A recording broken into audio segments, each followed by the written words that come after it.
اور اس کے لوگ جو ہیں وہ یہاں پر بھتے کا یہ سارا نیٹ ورک جو ہے وہ چلا رہے ہیں.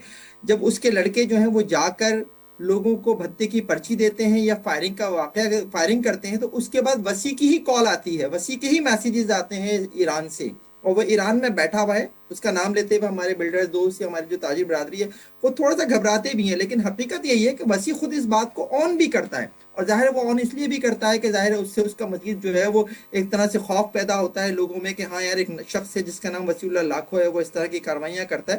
اور وہ پھر اس بات کو باقاعدہ طور پر تشہیر کرنا پسند بھی کرتا ہے، وہ کہ جناب اس اچھا. کے لوگوں کے نام آئے، اس کا نام آئے. ظاہر ہے یہ ایک چیز ہے جس کی وجہ سے جس وقت کراچی میں بہت زیادہ ایک بھتے کا نیٹ ورک ہمیں پھیلتا ہوا نظر آ رہا ہے. میں کراچی ذرا کے کوئی بھی علاقہ میں تو نہیں سمجھتا کہ اس وقت اس سے بچا ہوا ہو. جی جی وہ حیدرآباد اگر میں تھوڑی سی ایک آخری جملہ کہہ دوں. کراچی کے علاوہ حیدرآباد سے بھی خبریں ایسی آ رہی ہیں کہ وہاں پہ بھی جو ہے وہ فائرنگ بھی کی گئی اور گولی بھی پھینکی گئی کسی بلڈر کے پاس، کسی تاجر کے بالکل پاس. بالکل بالکل بالکل بالکل. دیکھیں ایزی منی ہے نا، ایک ایزی منی ہے. اس میں صرف اور صرف یہ دیکھنا ہوتا ہے کہ جس شخص نے اس کی انفارمیشن دی ہے کہ اس شخص کے پاس پیسے ہیں دینے کے لیے، اس کی انفارمیشن کے اوپر وہاں پر جا کر 2 گولیاں چلانی پڑتی ہیں، ایک فون کال یا پرچی بھیجنا پڑتی ہے. پولیس کی تو وہ ٹھیک ہے پرفارمنس ہے نادر ہی نہیں صاحب، کہ جس کی ٹھیک ہے بنیاد پر جو نادر ہے صاحب، لوگ یہ سمجھ سکیں. سیف سٹی کے کیمرہ، سیف سٹی کا پروجیکٹ، حکومت نے ظاہر ہے سیکیورٹی فراہم کرنی ہے تاجر برادری کو، انویسٹرز کو، صرف پاکستان کی تاجر برادری کو نہیں بلکہ ہم تو دنیا سے لوگوں کو اٹریکٹ کرنے کی باتیں کر رہے ہیں. اور انٹرسٹنگلی جو بینک اکاؤنٹ پاکستان کے دیے جا رہے ہیں کہ یہاں پیسے ٹرانسفر کر دیں، تو کیا اتنا مشکل ہے اس طرح کے نیٹ ورک کو جڑ سے اکھاڑنا؟ اور پھر لیاری ظاہر ہے آپ زیادہ بہتر وہاں کے حالات جانتے ہیں، کیا یہ کارندے جو اسی لیاری گینگ کے لوگوں کے ہاتھوں ہی کھیل رہے ہیں؟ نہیں دیکھیں ایسا نہیں، جس طرح فہیم صدیقی صاحب نے فرمایا، درست فرمایا. اس وقت یہ جو لاکھوں شخص ہے یہ پاکستان سے باہر ہے، یہ لیاری میں اس وقت نہیں رہتا، اور اس کی جو اوریجن ہے وہ بھی لیاری سے نہیں ہے، وہ شاید پاپوش نگر یا کہیں سے کچھ وقت بالکل ضرور وہ لیاری میں رہا ہے، بٹ اس کا اوریجن لیاری سے نہیں ہے. تو اس کو لیاری گینگ وار یا لیاری کے ساتھ ویسی گینگ وار کے نام منسلک کرنا، لیاری والے اس چیز سے بہت ناراض ہوتے ہیں، خفا ہوتے ہیں. اوکے. تو گینگ وار آپ بول سکتے ہیں، بٹ لیاری گینگ وار سے لیاری والوں کی دل آزاری ہوتی ہے. تو پلیز آپ سے گزارش ہے اور سب دوستوں سے جو سنتے ہیں، لیاری کے ساتھ گینگ وار کو ایسوسیٹ نہ کیا جائے. اور یہ شخص ایران میں بیٹھا ہے. بہرحال جو آپ کا سوال ہے اس پہ واپس آتے ہیں. دیکھیں اس چیز کا نوٹس بلاول بھٹو زئی صاحب نے بھی لیا ہے اور سی ایم صاحب کو احکامات دیے ہیں کہ فوری طور پہ جو آباد ہے ان کے ڈیلیگیشن سے آئی بلیو ملاقات بھی ہو گئی ہے، اور ان کی جو گریونسز ہے بالکل اپنی جگہ بالکل جائز ہیں، اور گورنمنٹ کا ہی کام ہے کہ ان کی سیکیورٹی اینڈ سیفٹی اور business community as a whole and public at large کی جو سیفٹی سیکیورٹی جان کا تحفظ اس کو انشور کرنا ہے. تو جس طرح کی کمپلینٹس آئے ہیں اس کو انویسٹیگیٹ کیا جا رہا ہے. جو بینک اکاؤنٹس بھی آپ کہہ رہی ہیں لوکل، ان کو بھی بینک اکاؤنٹ لوکل کا تو میں نے نہیں سنا، میں نے تو یہ سنا ہے کہ یہ بٹ کوائن کے تھرو اور جی کیش کے باقی تھرو کرنسیز وصولی بھی اور کرتے بینک ہیں. اکاؤنٹ بھی پاکستان کے بینک اکاؤنٹس میں کہ یہاں ٹرانسفر کر دیں.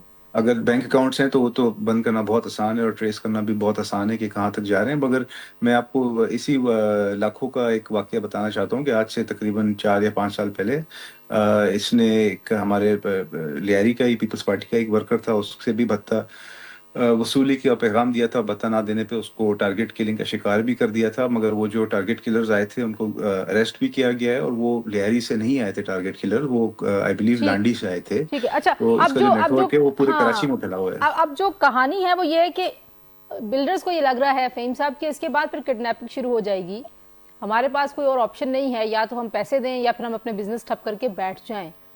تو کتنا افیکٹو ہو سکتا ہے؟ سیف سٹی پروجیکٹ بھی ہے، اور ایک ظاہری بات ہے وہاں پہ جو اسٹریٹ کرائم ہے کراچی میں وہ ایک آئی تھنک کہ it has become a culture کہ اس کو نہیں ہم کم کر پائے یا اس کو روکا نہیں جا سکا.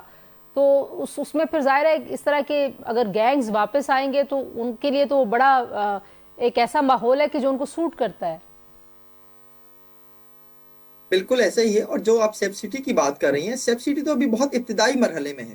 کراچی میں 13,000 کیمرے لگنے ہیں، اس میں سے صرف 300 کیمرے جو ہیں وہ لگ سکے ہیں، وہ ابھی شاہراہوں پر لگے ہیں.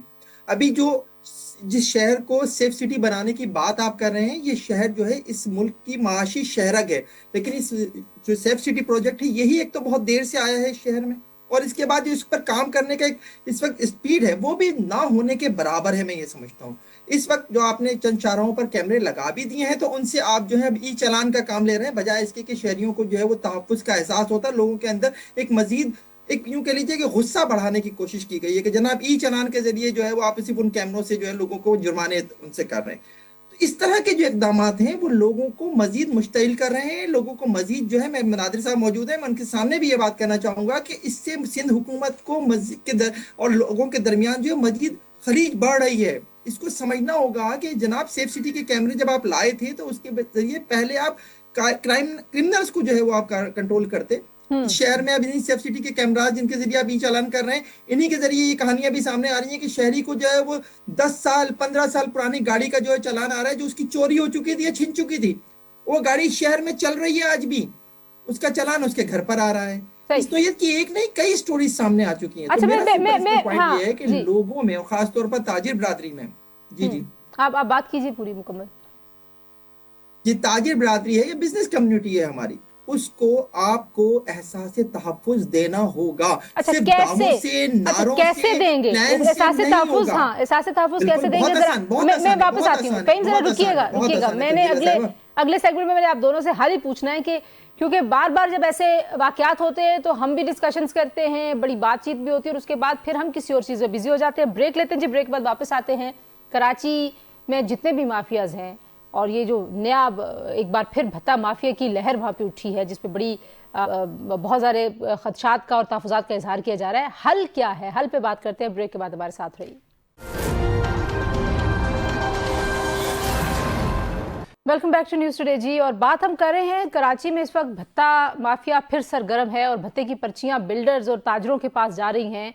نادر صاحب کیا حل ہے سندھ حکومت کے پاس؟ کیونکہ جو کرائم ریٹ ہے ظاہر ہے اس کو کنٹرول کرنا کرائم کو روکنا یہ صوبائی حکومت کی سب سے پہلی ذمہ داری ہے جس میں ناکام نظر آتی ہے پیپلز پارٹی.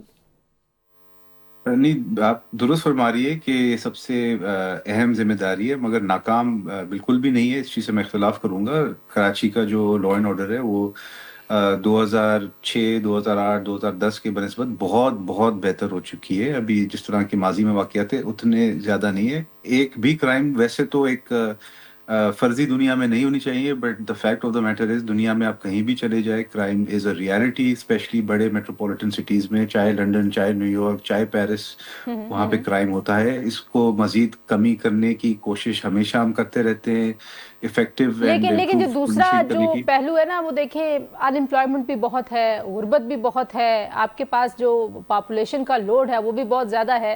تو یہ تو جو لڑکے آتے ہیں بھتہ لینے ان کو تو فہیم صاحب مجھے کریکٹ کریں گے کوئی کہہ رہا ہے کہ 20,000 روپے میں بھی آ گئی کسی پہ گولی چلا کے چلے جائیں گے 10 میں بھی 5,000 میں بھی چلا کے چلے جائیں گے گولی. جی میں نے بھی یہی سنا ہے 5,000 روپے میں بھی یہ گولی چلا کے چلے جاتے ہیں بیکاز ظاہر سی بات ہے زیادہ تر ان میں سے ہوتے ہیں نشے کے عادی ہوتے ہیں اور اپنے نشے کو پورا کرنے کے لیے 5,000 روپے بھی سیٹل کر لیتے ہیں اور ان میں دین ایمان ہوتا نہیں ہے ایسے شخص میں. ظاہر سی بات ہے جو کسی کی جان لے سکتا ہے. بٹ بہرحال بہت سارے ٹارگیٹ کلرز کو پکڑا بھی ہے اریسٹ بھی کیا ہے سزائیں بھی دی گئی ہیں. ٹارگیٹ کلرنگ کے واقعات کم ہو گئے ہیں. یہ ابھی ریسنٹ ایک ویو دوبارہ سے ابھرا ہے جس کی وجہ سے آباد کے ہمارے بھائیوں نے احتجاج کیا اور اس کا نوٹس لیتے ہوئے سی ایم صاحب نے فوری طور پہ ڈائریکٹ کیا. فہیم صاحب جو ایک اور نقطہ تھا اس میں وہ بھی بڑا انٹرسٹنگ ہے کہ آباد کے لوگوں کو یہ بھی لگ رہا ہے کہ اس میں ایک تو وہ لوگ جو ہینڈلرز ہیں وہ باہر بیٹھے ہوئے ہیں لیکن وہ کہہ رہے ہیں کہ کوئی فورن ایلیمنٹ بھی ہے جس میں ایک بائی ڈیزائن کراچی کو فیل کرنے کی سازش ہے یہاں سے بزنس ٹھپ کرانے کی سازش ہے. Do you agree with that? اور وہ جو باہر بیٹھے ہوئے ہیں ظاہر ہے وفاقی حکومت کے ساتھ ان کا وزیر داخلہ کے ساتھ جو ہے وہ رابطہ ہوا ہے تو ان کو کیسے لایا جا سکتا ہے؟ وہ آئیں گے واپس ان کو پکڑا جا سکتا ہے روکا جا سکتا ہے؟ دیکھیں بالکل یہ پاسبل ہے. ماضی میں عزیر بلوچ کو لایا گیا نہیں لایا گیا ماضی میں سہولت مرزا کو لایا گیا نہیں لایا گیا اور کئی ایسی مثالیں جن میں آپ جو انٹرپول کے ذریعے جو لوگوں کو ملک واپس لے کر آئے ہیں جو مختلف کرائم میں ملوث ہیں. پھر لاہور کا بھی حالیہ واقعہ تیفی بھٹ کا لانا کوئی مشکل نہیں ہے صرف اور صرف نیت کی بات ہوتی ہے. اگر آپ کی نیت ہے کرائم کو کنٹرول کرنے کی مطلب ایران سے تو ابھی ہم سفارتی طور پہ میرا خیال ہے اس خطے میں سب سے قریب ملک ہیں تو وہ تو مسئلہ ہی نہیں ہونا چاہیے. ایسا ہی ہے. اور اور ماضی میں کلبھوشن یادو سے لے کر اور کئی معاملات میں جو ہے آپ کے اور اس کے درمیان جو ہے وہ تعلقات جو ہیں وہ مزید بہتر ہوئے ہیں، اور آپ نے جو ہے بہت سے ایسی مشترکہ آپریشنز بھی کیے ہیں جو سرحدی علاقوں میں بھی ہوئے ہیں، جس میں پاکستان اور ایران کی فورسز کے مشترکہ آپریشن تھے، اور وہ دونوں جانب ہوئے ہیں، ایران کی جانب بھی ہوئے ہیں اور پاکستان کی سائڈ بھی ہوئے ہیں، جس میں جند اللہ کے لوگ بھی مارے گئے اور دیگر جماعتوں کے لوگ بھی مارے گئے، دہشت گرد مارے گئے۔ تو جب اس کے باوجود جب ہمارے پاس یہ اطلاعات موجود ہیں کہ کراچی میں بھتے کی پرچیاں، بھتے کی کال، بھتے کا نیٹ ورک ایران میں بیٹھے ہوئے لوگ چلا رہے ہیں، تو آپ کیوں نہیں لے کر آ پاتے انہیں؟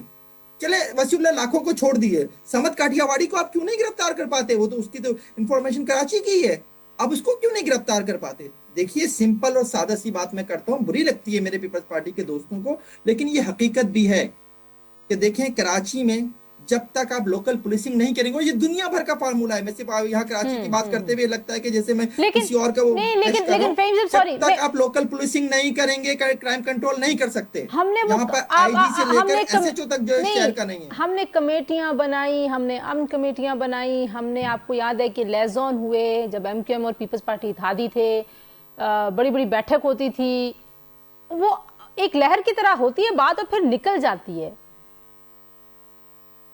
ایسا ہی ہے، یہی ہے حقیقت، کیونکہ سیاست ہوتی ہے ان چیزوں کے اوپر۔ نادر قبول صاحب، کیوں ہوتی ہے سیاست؟ شہر کو پولیس اور ایس ایچ او کسی صرف سیاست کی نظر اگر ہو جائے گا پولیسنگ کا معاملہ اور لوکل پولیسنگ آپ لوگ نہیں کر پائیں گے، تو ظاہر ہے اس شہر کو، اس جو آپ کی ایک ذمہ داری ہے، اس کو بچانا، اس کو محفوظ کرنا، اس کو روشنیوں کا شہر بنائے رکھنا، وہ پوری نہیں ہو پائے گی۔ نہیں بالکل، دیکھیں سیاسی مداخلت پولیس کے اندر ماضی کے مقابلے میں بہت کم ہو چکی ہے۔ ابھی صرف لیاری کا اگر آپ دیکھ لیں، 4 ایس ایچ اوز ہیں جو میرے والد صاحب کا حلقہ ہے، ان میں سے ایک بھی ایس ایچ او میرے والد صاحب کا نہیں لگایا ہوا گیا ہے، وہ میرٹ پہ آئے ہیں، اور جو پولیس کے جو سپیریئرز ہیں انہوں نے ہی ان کو ان کی تعیناتی کی ہے، ہم سے نہ پوچھا نہ ہم سے ڈسکس کیا۔ جہاں تک لوکل پولیسنگ کی بات ہے، زیادہ تر جو اسپیشلی لیاری کا میں کہہ سکتا ہوں، زیادہ تر جو سپاہی اور ہمارے جو کانسٹیبلز ہیں وہ زیادہ تر لیاری کی لوکلز ہیں۔ اب جو اعلیٰ افسران ہوتے ہیں وہ تو آپ کو پتہ ہے، ایک پی ایس پی، ایک جو پولیس سروس سے آتے ہیں، بہت سارے پنجاب کے بھی ہوتے ہیں اس وقت، جو آئی بلیو ڈی آئی جی ساؤتھ بھی ہیں، وہ بھی آئی تھنک اوریجنلی پنجاب کے ہی ہیں۔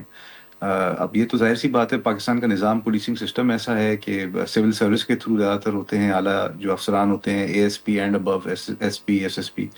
تو اب اس میں اگر کراچی کے جتنے بھی ایس پیز یا ایس ایس پیز ہوتے ہیں ان کو کنسیڈر کیا جاتا ہے کراچی کے اندر ہی، اور سملرلی باقی سندھ کے اندر جو علاقے کے ہوتے ہیں یا علاقے کے آس پاس کے ہوتے ہیں ان کو ہی تعیناتی ان کی جاتی ہے۔ ایسی بات نہیں ہے کہ ہم ٹھیک ہے، آپ کہہ رہے نہیں۔ اچھا، میں فہیم صاحب لاسٹ کمنٹ آپ سے، جی آپ کو لگتا ہے کہ اتنی ہائی لیول پہ میٹنگ ہوئی ہے وزیر اعلیٰ کے ساتھ اور فیڈرل گورنمنٹ کے ساتھ بھی وہ ٹیک اپ کر رہے ہیں، اور وہ کہہ رہے ہیں کہ ساری ایجنسیوں کو، جتنی بھی پاکستان میں لا انفورسمنٹ ایجنسیز ہیں، سب کو انہوں نے لکھا ہے اور پوری ڈیٹیلز دی ہیں، اور جو کچھ ان کے پاس جو کھرے کہتے ہیں نا، وہ ان کے بھتہ مافیا کے وہ کھرے بھی ان کے ساتھ شیئر کیے، اور ایجنسیز کے پاس خود بھی ظاہر ہے بہت ساری رپورٹس ہیں، کچھ ہوگا؟ دیکھیں بات یہ ہے کہ اس سے پہلے یہی بلڈر مافیا نے جب پریس کانفرنس کی تھی، اور صرف پریس کانفرنس نہیں کی تھی، جب آرمی چیف کے ساتھ ملے تھے تو اس وقت انہوں نے ایک اور ایشو بھی اٹھایا تھا، اور وہ تھا سسٹم کے تحت کراچی کی زمینوں پر قبضے کا معاملہ۔ کیا اس پر کچھ ہو گیا؟ کیا سسٹم کو پیپلز پارٹی کی سپورٹ نہیں ہے؟ کیا شہر میں زمینوں پر قبضوں کا معاملہ رک گیا؟ کیا بلڈرز نے اس کے اوپر خاموشی اختیار کر لی؟ کیا بلڈرز آج اس کے اوپر بات نہیں کر رہے؟ سب کچھ ویسا کا ویسا ہی ہے، تو پھر میں کیسے امید کر لوں، میں کیسے یہ یقین کر لوں کہ اس دفعہ کچھ ہو جائے گا؟ رزلٹ چاہیے کراچی کے لوگوں کو، کراچی کی کمیونٹی کو۔ گبول صاحب کچھ ہوگا، کچھ کریں گے آپ؟ نہیں انشاءاللہ، بالکل انشاءاللہ بہتری ہوگی۔ فہیم صاحب نے یہ بھی بالکل درست فرمایا کہ 13,000 کیمریز لگنے ہیں اور ابھی صرف کچھ چند 100 ہی لگے ہیں۔ انشاءاللہ اس پہ جلدی سے بہت شکریہ جلدی سے ہو جائے گا انشاءاللہ، نادر جون قبول تک ہو صاحب جائے اور گا۔ فہیم صدیقی صاحب کی گفتگو آپ نے سنی۔ جی کراچی جو ہے وہ پاکستان کی معاشی شہرک بھی ہے اور پاکستان کا دل بھی ہے، تو وہاں پہ امن و امان ہونا پورے پاکستان کے ہر شہری کے فائدے کی بات ہے۔ آج کے لیے اتنے، انشاءاللہ اگلے پروگرام میں آپ سے ملاقات ہوتی ہے۔ اپنا خیال رکھیے، اللہ حافظ۔